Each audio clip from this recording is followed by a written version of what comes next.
Question number 18 यहाँ पे balance sheet Ram limited का दिया हुआ है। 2014 हमारा ओपनिंग ईयर और 2015 हमारा क्लोजिंग ईयर है। शेयर कैपिटल 6 लाख से 7 लाख, सिक्योरिटी प्रीमियम रिजर्व 20,000 का है क्लोजिंग ईयर में, और profit on sale of land and building भी 5,800 का है। प्रॉफिट ओपनिंग ईयर में 64,000 का था जो बढ़ के हो गया है 1,20,000। लॉन्ग टर्म लोन 1 लाख से 0 हो गया है, और करेंट लाइबिलिटी 1,28,000 से 1,36,000 हो गया है। लैंड एंड बिल्डिंग 40,000 से 32,000, प्लांट एंड मशीनरी 5,72,000 से 6,16,000, अदर करेंट एसेट 2,76,800 से 3,32,200, और अनअमोटाइज्ड प्रिलिमिनरी एक्सपेंसेस 3,200 से 1,600 हो गया है। यहाँ पे डेप्रिसिएशन प्लांट और मशीनरी पे लगा है 2014-15 में 56,000 का, और उसी ईयर में कंपनी ने डिविडेंड पे किया है 30,000 का। तो हमको इसका फंड फ्लो ऑपरेशन कैलकुलेट करना है। Statement in change in working capital, इसमें 4 कॉलम होते हैं, opening, closing, increase in working capital और डिक्रीज इन वर्किंग कैपिटल का। करेंट एसेट था 2,76,800 से, जो कि इंक्रीज हुआ था 3,32,200। तो इंक्रीज हुआ है इसलिए इंक्रीज साइड पे लिखेंगे 55,400, यही हमारा टोटल करेंट एसेट होगा। अब करेंट लाइबिलिटी, तो करेंट लाइबिलिटी था 1,28,000 जो इंक्रीज हुआ था 1,36,000 से। तो क्योंकि लाइबिलिटी जब इंक्रीज होता है तो वो हमारे लिए लॉस होता है, इसलिए हम इसको डिक्रीज साइड पे लिखेंगे 8,000। यही सेम हमारा करेंट लाइबिलिटी होगा। अब हमको वर्किंग कैपिटल कैलकुलेट करना है, तो ये निकलता है current asset minus current liability करने पे।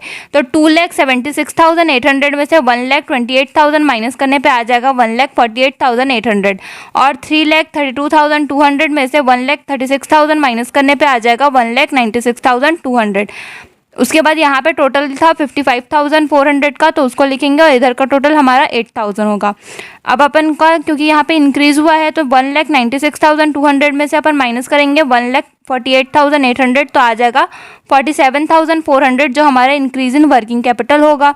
अब यहाँ पे 55,400 में से 8,000 माइनस करने पे आ जाएगा 47,400, क्योंकि ये दोनों हमारा सेम है, इसका मतलब हमारा चेंज इन वर्किंग कैपिटल सही बना है।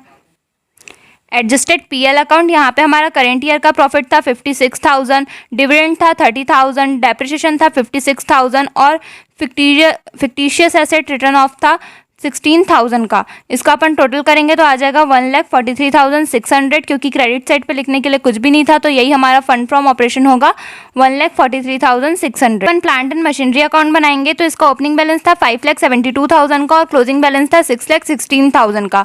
डेप्रिसिएशन लग रहा था 56,000 का, दोनों को प्लस करेंगे तो आ जाएगा 6,72,000। उसमें से 5,72,000 माइनस करेंगे तो यहाँ पे आ जाएगा 1,00,000, जो कि हमारा परचेस होगा, यानी कि हमने परचेस किया है मशीनरी और प्लांट 1,00,000 का। Fund flow statement, source of fund में हम लिखेंगे फंड फ्रॉम ऑपरेशन हमारा आया है 1,43,600 का, sold off land and building था 8,000 का, इशू ऑफ शेयर यानी कि शेयर इंक्रीज हो रहा था 1,00,000 से, सेल ऑफ लैंड और बिल्डिंग था 5,800, और सिक्योरिटी प्रीमियम था 20,000 का। टोटल करेंगे तो इधर आ जाएगा अपन का 2,77,400। एप्लीकेशन ऑफ फंड में इंक्रीज इन वर्किंग कैपिटल हमारा आया था 47,400, परचेस ऑफ प्लांट हमारा भी आया 1,00,000 का, डिविडेंड हमारा था 30,000 का, और repayment of long term loan यानी कि लॉन्ग टर्म लोन कम कितने से हो रहा है 1,00,000 से, तो ये सबको अपन प्लस करेंगे तो आ जाएगा 2,77,400, क्योंकि ये दोनों हमारा बैलेंस सेम है, इसका मतलब हमारा फंड फ्लो स्टेटमेंट सही है।